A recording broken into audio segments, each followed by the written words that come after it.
Hello दोस्तों, यह video 3000 से भी अधिक क्वेश्चनों की सीरीज में जो एनटीपीसी की है पार्ट 7 है। तो चलिए आइए दोस्तों शुरू करते हैं। किस रोग का संबंध गंभीर रूप से सोच एवं याददाश्त के खोने से है? आंसर होगा अल्जाइमर। अल्जाइमर रोग का संबंध गंभीर रूप से सोच एवं याददाश्त के खोने से। फलों के रस के परीक्षण के लिए किस रसायन का उपयोग किया जाता है? आंसर होगा सोडियम हाइड्रोक्साइड। किस अम्ल के कारण दूध कुछ देर में खट्टा हो जाता है? लैक्टिक एसिड के कारण। आंसर होगा लैक्टिक एसिड के कारण। लैक्टिक एसिड के कारण दूध कुछ देर में खट्टा हो जाता है। कौन सा रंग किसी छाते के लिए सर्वोत्तम होगा? आंसर होगा ऊपर से काला एवं अंदर से उजला। कौन सा रंग किसी छाते के लिए सर्वोत्तम होगा? ऊपर से काला एवं अंदर से उजला। लाइफलाइन एक्सप्रेस क्या है? भारत में कार्यरत रेल पर प्रथम हॉस्पिटल। लाइफलाइन एक्सप्रेस भारत में कार्यरत रेल पर प्रथम हॉस्पिटल है। Question number 6। यूरेनियम का कौन सा आइसोटॉप न्यूक्लियर रिएक्टर में होने वाली श्रृंखला प्रतिक्रिया को जारी रखने की क्षमता रखता है? आंसर होगा uranium 235। Uranium 235 isotope nuclear reactor में होने वाली श्रृंखला प्रतिक्रिया को जारी रखने की क्षमता रखता है। Question number 7। कंप्यूटर का प्रसंस्करण वेग किसमें मापा जाता है? मेगाबाइट में। आंसर होगा मेगाबाइट। कंप्यूटर का प्रसंस्करण वेग मेगाबाइट में मापा जाता है। विटामिन के कमी के कारण परिणाम स्वरूप क्या होता है? विटामिन के कमी के परिणाम स्वरूप क्या हो सकता है? आंसर होगा सेल क्रिया के उपरांत रक्तस्राव। विटामिन के कमी के कारण सेल क्रिया के उपरांत रक्तस्राव हो सकता है। पृथ्वी की सतह से तुल्यकालिक उपग्रह की ऊंचाई कितनी होती है? आंसर होगा 36,000 किलोमीटर। पृथ्वी की सतह से तुल्यकालिक उपग्रह की ऊंचाई 36,000 किलोमीटर होता है। Question number 10। सिराजुद्दौला की हार किस युद्ध में हुई थी? आंसर होगा प्लासी के युद्ध में। सिराजुद्दौला की हार प्लासी के युद्ध में हुई थी। भारत के सबसे पूर्वोत्तर भारत में कौन सा राज्य विस्तृत है? आंसर होगा अरुणाचल प्रदेश। भारत के सबसे पूर्वोत्तर भाग में अरुणाचल प्रदेश विस्तृत है। किस देश में क्रिसमस का त्योहार ग्रीष्म ऋतु में मनाया जाता है? आंसर होगा ऑस्ट्रेलिया में। ऑस्ट्रेलिया में क्रिसमस का त्योहार ग्रीष्म ऋतु में मनाया जाता है। Question number 13। सलाल जल विद्युत परियोजना किस नदी पर स्थित है? आंसर होगा चिनाब नदी पर। सलाल जल विद्युत परियोजना चिनाब नदी पर स्थित है। Question number 14। भारत सरकार अधिनियम 1919 की सबसे महत्वपूर्ण बात जो उस अधिनियम से प्रारंभ की गई थी वह क्या था? आंसर होगा द्वैध शासन। भारत सरकार अधिनियम 1919 की सबसे महत्वपूर्ण बात जो उस अधिनियम में प्रारंभ की गई थी वह द्वैध शासन था। Question number 15। कौन सी पर्वत श्रृंखला मात्र एक ही राज्य में फैली है? आंसर होगा अरावली। अरावली पर्वत श्रृंखला मात्र एक ही राज्य में फैली है। सिंधु घाटी सभ्यता की मुख्य विशेषता क्या है? आंसर होगा नगर योजना। सिंधु घाटी सभ्यता की मुख्य विशेषता नगर योजना है। भारतीय स्वतंत्रता का तिरंगा ध्वज पहली बार कब फहराया गया था? आंसर होगा 26 जनवरी 1930 को संपूर्ण देश में। भारतीय स्वतंत्रता का तिरंगा ध्वज पहली बार 26 जनवरी 1930 को संपूर्ण देश में फहराया गया था। उर्वशी नामक साहित्यिक कृति के रचनाकार के नाम क्या है? आंसर होगा रामधारी सिंह दिनकर। उर्वशी नामक साहित्यिक कृति के रचनाकार रामधारी सिंह दिनकर है। क्वेश्चन नंबर 19, मधुशाला नामक साहित्यिक कृति के रचनाकार के नाम क्या है? आंसर होगा हरिवंश राय बच्चन। मधुशाला नामक साहित्यिक कृति के रचनाकार के नाम हरिवंश राय बच्चन है। पद्मावत नामक साहित्यिक कृति के रचनाकार के नाम क्या है? आंसर होगा जायसी। पद्मावत नामक साहित्यिक कृति के रचनाकार जायसी है। मराठी और नेपाली भाषा किस लिपि में लिखी जाती है? आंसर होगा शारदा। मराठी और नेपाली भाषा शारदा लिपि में लिखी जाती है। सूरसागर नामक साहित्यिक कृति के रचनाकार के नाम क्या है? आंसर होगा सूरदास। सूरसागर नामक साहित्यिक कृति के रचनाकार के नाम सूरदास। पायो जी मैंने राम रतन धन पायो पंक्ति किसने लिखी? आंसर होगा मीराबाई ने। मीराबाई ने पायो जी मैंने राम रतन धन पायो पंक्ति लिखी। सबसे पहले किस भारतीय को साहित्य का नोबेल पुरस्कार मिला? आंसर होगा रविंद्रनाथ टैगोर। सबसे पहले रविंद्रनाथ टैगोर को साहित्य का नोबेल पुरस्कार मिला।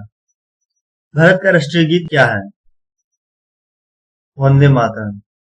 भारत का राष्ट्रीय गीत वंदे मातरम है। भारत का राष्ट्रगान के रचयिता कौन है?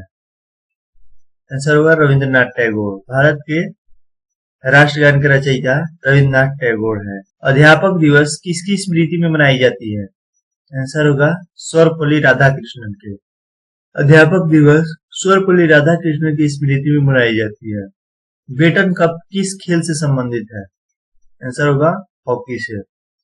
बेटन कप हॉकी से संबंधित है। चीन की मुद्रा क्या है? युआन। चीन की मुद्रा को युआन कहते हैं। प्रथम राष्ट्रमंडल खेल कहाँ आयोजित हुई थी? आंसर होगा हैमिल्टन में। प्रथम राष्ट्रमंडल खेल हैमिल्टन में आयोजित हुई थी। सूर्य का निकटतम ग्रह कौन है? आंसर होगा बुध। सूर्य का निकटतम ग्रह बुध है। सबसे चमकीला तारा का नाम क्या है? साइरस। सबसे चमकीला तारा का नाम साइरस है। भारत के गंगा के मैदान में पाई जाने वाली नई जलोढ़ मिट्टी किस नाम से जानी जाती है? आंसर होगा खादर के नाम से। भारत के गंगा के मैदान में पाई जाने वाली नई जलोढ़ मिट्टी खादर के नाम से जानी जाती है। लेप्चा किस राज्य की सबसे प्राचीन निवासी है? आंसर होगा सिक्किम की। लेप्चा सिक्किम राज्य की सबसे प्राचीन निवासी है। लोकटक झील किस राज्य में स्थित है? आंसर होगा मणिपुर में। लोकटक झील मणिपुर में स्थित है। मध्य प्रदेश में पंचमढ़ी रिसोर्ट किस पर्वतमाला में अवस्थित है? आंसर होगा सतपुड़ा पर्वतमाला में। मध्य प्रदेश में पंचवटी रिसोर्ट सतपुड़ा पर्वतमाला में अवस्थित है। कौन से भारतीय नदी पूर्व से पश्चिम की ओर नहीं बहती है? आंसर होगा कावेरी। कावेरी भारत की एक ऐसी नदी है जो पूर्व से पश्चिम की ओर नहीं बहती है। किस शहर का नाम भारतीय बौद्ध एवं ग्रीक रोमन संस्कृति के प्रभाव मिश्रण के आधार पर रखा गया है? तक्षशिला। तक्षशिला का नाम भारतीय बौद्ध एवं ग्रीक रोमन संस्कृति के प्रभाव मिश्रण के आधार पर रखा गया है। किस राजवंश ने, जिसकी स्थापना पुष्यमित्र 185 ईसा पूर्व के आसपास की थी, ने मौर्य साम्राज्य का स्थान लिया? शुंग वंश ने। शुंग राजवंश ने, जिसकी स्थापना पुष्यमित्र ने 185 ईसा पूर्व के आसपास की थी, ने मौर्य साम्राज्य का स्थान लिया। 1809 ईस्वी में कौन सी संधि अंग्रेजों एवं सिखों के बीच हुई थी, जो कई पुरखों तक चली, जिसमें रंजीत सिंह का क्षेत्र सतलुज के किनारे तक माना एवं सुरक्षित छोड़ा गया? आंसर होगा अमृतसर की संधि। 1809 ईस्वी में अमृतसर की संधि अंग्रेजों एवं सिखों के बीच हुई थी, जो कई पुरखों तक चली, जिसमें रंजीत सिंह का क्षेत्र सतलुज के किनारे तक माना एवं सुरक्षित छोड़ा गया। हिंदू मान्यताओं के अनुसार पुराण कितने होते हैं? आंसर होगा 18। हिंदू मान्यताओं के अनुसार पुराण 18 होते हैं। भारतीय जलवायु कैसी है? उपोष्ण कटिबंधीय प्रकार की। भारतीय जलवायु उपोष्ण कटिबंधीय प्रकार की है। कौन सा क्षेत्र हंसावार का सबसे बड़ा प्रजनन स्थल है? कच्छ का रण। कच्छ का रण हंसावार का सबसे बड़ा प्रजनन स्थल है। भारत में तुगलक वंश का संस्थापक कौन था? गयासुद्दीन तुगलक। भारत में गयासुद्दीन तुगलक वंश का संस्थापक था। शाहनामा शीर्षक वाली आत्मकथा के लेखक कौन है? आंसर होगा फिरदौसी। शाहनामा शीर्षक वाली आत्मकथा के लेखक फिरदौसी है। माउंट आबू का दिलवाड़ा मंदिर किसको समर्पित है? जैन तीर्थंकर को। माउंट आबू का दिलवाड़ा मंदिर जैन तीर्थंकर को समर्पित है। बोध गया में स्थित प्रसिद्ध महाबोधि मंदिर का निर्माण किस शासक ने करवाया था? आंसर होगा अशोक ने। बोध गया में स्थित प्रसिद्ध महाबोधि मंदिर का निर्माण अशोक ने करवाया था। इस्लाम धर्म के संस्थापक पैगंबर मोहम्मद का जन्म किस वर्ष हुआ था? 570 ईस्वी में। इस्लाम धर्म के संस्थापक पैगंबर मोहम्मद का जन्म 570 ईस्वी में हुआ था। भारत आने वाला वह बौद्ध भिक्षु तथा चीनी तीर्थयात्री कौन है जिसने बौद्ध धर्म के पवित्र हस्तलिपि का संस्कृत में चीनी भाषा में अनुवाद किया? आंसर होगा हेनसांग। भारत आने वाला वह बौद्ध भिक्षु तथा चीनी तीर्थयात्री हेनसांग है, जिसने बौद्ध धर्म की पवित्र हस्तलिपि का संस्कृत चीनी भाषा में अनुवाद किया। 1498 ईस्वी में वास्को डी गामा भारत में किस स्थान पर पहुंचा? कालीकट में। 1498 ईस्वी में वास्को डी गामा भारत के कालीकट स्थान पर पहुंचा। 1336 ईस्वी में विजयनगर साम्राज्य की स्थापना दो भाइयों ने किए थे, जो कौन थे? हरिहर एवं बुक्का। हरिहर एवं बुक्का ने 1336 ईस्वी में विजयनगर साम्राज्य की स्थापना की।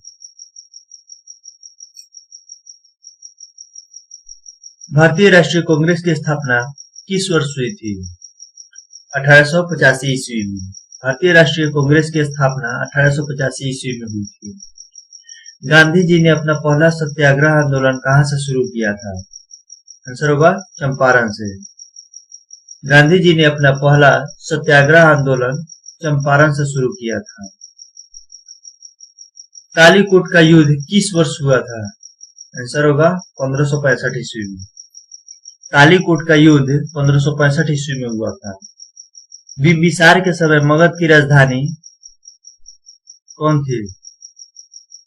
राजगिरी। बिंबिसार के समय मगध की राजधानी राजगिरी थी। सिंधु घाटी सभ्यता में महान स्नानागार किस स्थान पर मिला था? मोहनजोदाड़ो। सिंधु घाटी सभ्यता में महान स्नानागार मोहनजोदाड़ो में मिला था। भारत के संविधान का कौन सा अनुच्छेद भ्रष्टाचार का उन्मूलन करता है? अनुच्छेद 17। भारत के संविधान का अनुच्छेद 17 भ्रष्टाचार का उन्मूलन करता है। किसकी मृत्यु के बाद से शहीद दिवस मनाया जाता है? आंसर होगा महात्मा गांधी के। महात्मा गांधी की मृत्यु के बाद से शहीद दिवस मनाया जाता है।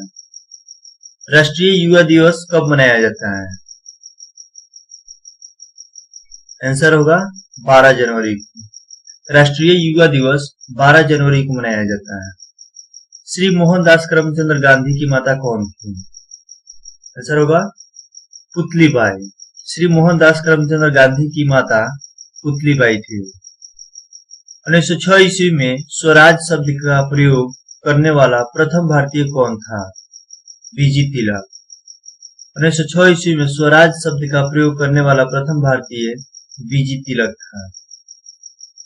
गोदई महाराज का संबंध किस वाद्य यंत्र से है? आंसर होगा तबला से। गोदई महाराज का संबंध तबला से वाद्य यंत्र से है।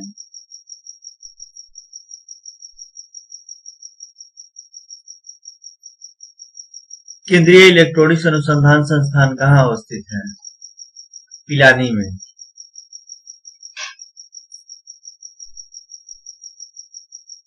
केंद्रीय इलेक्ट्रॉनिक अनुसंधान संस्थान पिलानी में अवस्थित है।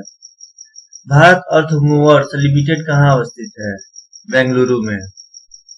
भारत अर्थ मूवर्स लिमिटेड बेंगलुरु में अवस्थित है। संयुक्त पाणिग्रही किस शास्त्रीय नृत्य शैली की पुरोधा है? आंसर होगा ओडिसी। संयुक्त पाणिग्रही किस शास्त्रीय नृत्य शैली की पुरोधा है? आंसर होगा ओडिसी। लोकसभा का प्रथम आम चुनाव किस वर्ष हुआ था? आंसर होगा 1952 ईस्वी में। लोकसभा का प्रथम आम चुनाव 1952 ईस्वी में हुआ था। विधान परिषद की उम्मीदवारी के लिए न्यूनतम आयु कितनी आवश्यक है? आंसर होगा 30 वर्ष। विधान परिषद की उम्मीदवारी के लिए न्यूनतम आयु 30 वर्ष आवश्यक है। टिटनेस बीमारी को और किस नाम से जाना जाता है? लॉकजो। टिटनेस बीमारी को लॉकजो नाम से जाना जाता है। रेडियोधर्मिता का आविष्कार किसने किया था? आंसर होगा हेनरी बेकरेल ने। रेडियोधर्मिता का आविष्कार हेनरी बेकरेल ने किया था। हमारे राष्ट्रीय कैलेंडर की पहली तिथि किस तारीख के अनुरूप है? आंसर होगा 22 मार्च 1957 को। हमारे राष्ट्रीय कैलेंडर की पहली तिथि किस तारीख के अनुरूप है? वह है 22 मार्च 1957 को। जब फुलाया हुआ टायर फट जाता है तो बाहर निकलने वाली हवा गर्म होता है या ठंडा? आंसर होगा ठंडी होगी। जब फुलाया हुआ टायर फट जाता है तो बाहर निकलने वाली हवा ठंडी होगा। 1 किलोबाइट बराबर होता है 1024 बाइट का। 1 किलोबाइट बराबर होता है 1024 बाइट का। किस हार्मोन को मादा हार्मोन के नाम से भी जाना जाता है? एस्ट्रोजोन। एस्ट्रोजोन एक ऐसा हार्मोन है जिसे मादा हार्मोन के नाम से भी जाना जाता है। शुद्ध कार्बन का सबसे कठोर रूप कौन सा है? हीरा। शुद्ध कार्बन का सबसे कठोर रूप हीरा है। मानव कोशिका में कितने क्रोमोसोम पाए जाते हैं? 23 जोड़ा। मानव कोशिका में 23 जोड़ा क्रोमोसोम पाए जाते हैं। मैकमोहन रेखा कौन से देश को पृथक करता है? भारत और चीन के। मैकमोहन रेखा कौन से देश को पृथक करता है? भारत और चीन की रेखा को।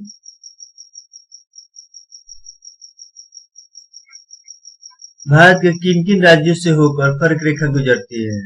8 राज्यों से, जो शामिल है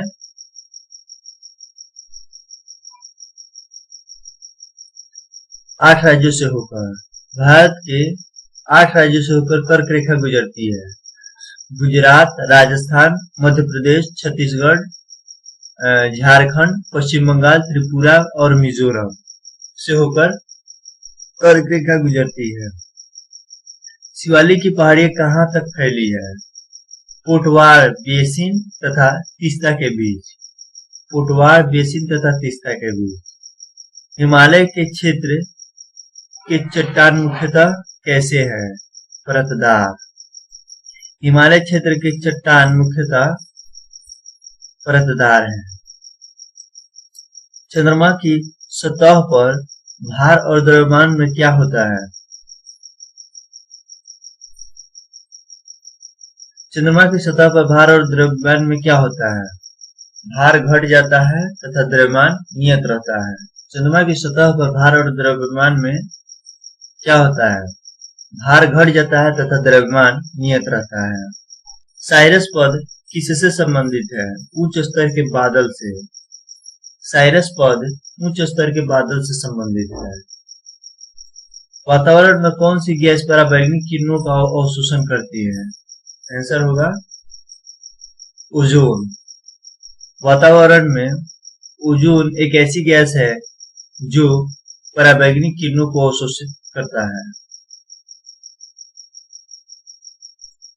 कौन से क्षेत्र की चावल एक सर्व प्रमुख फसल है? उष्णकटिबंधीय मानसून की।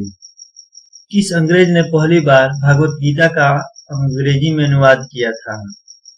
आंसर होगा चार्ल्स विल्किंस ने। चार्ल्स विल्किंस एक ऐसे अंग्रेज थे जिन्होंने भगवत गीता का अंग्रेजी में अनुवाद किया था। किस भारतीय शासक ने आधुनिक तर्ज पर विदेशों में अपना दूतावास खोला था? आंसर होगा टीपू सुल्तान। टीपू सुल्तान एक ऐसे भारतीय शासक थे जिसने आधुनिक तर्ज पर विदेशों में अपना दूतावास खोला था। नेत्रदान में दाता का कौन सा भाग ग्राहक की आंखों में प्रत्यारोपित किया जाता है? आंसर होगा कॉर्निया। नेत्रदान में दाता का कॉर्निया भाग ग्राहक की आंखों में प्रत्यारोपित किया जाता है। एथलीट फुट की खुजली किस कारण होती है? कवक के कारण। एथलीट फुट की खुजली कवक के कारण होती है। संविधान के किस अनुच्छेद के अंतर्गत प्रत्येक राज्य अपनी मातृभाषा का प्रसार एवं अनुदेश प्राथमिक शिक्षा में लागू कर सकता है? 350A के अंतर्गत। संविधान के किस अनुच्छेद के अंतर्गत प्रत्येक राज्य अपनी मातृभाषा का प्रसार एवं अनुदेश प्राथमिक शिक्षा में लागू कर सकता है? अनुच्छेद 350A के अंतर्गत। श्वेत प्रकाश जब प्रिज्म से होकर गुजरती है तो जो सबसे कम विचलित होता है वह कौन सा वर्ण है? आंसर होगा लाल। श्वेत प्रकाश जब प्रिज्म से होकर गुजरती है जो सबसे कम विचलित होता है वह लाल है। यूरोप के खेल के मैदान के रूप में किसे जाना जाता है? स्विट्जरलैंड को। यूरोप के खेल के मैदान के रूप में स्विट्जरलैंड को जाना जाता है। हड़प्पा कालीन सभ्यता का विशाल कठोर अनाज संग्रह स्थल कहां से मिला है? मोहनजोदाड़ो से। हड़प्पा लोगों को किस धातु की जानकारी नहीं थी? लोहा की। हड़प्पा कालीन लोगों को किस धातु की जानकारी नहीं थी? वह थी लोहा की। 10वीं पंचवर्षीय योजना की अवधि कितनी से कितनी थी? 2002 से 2007 तक। 10वीं पंचवर्षीय योजना की अवधि 2002 से 2007 तक थी।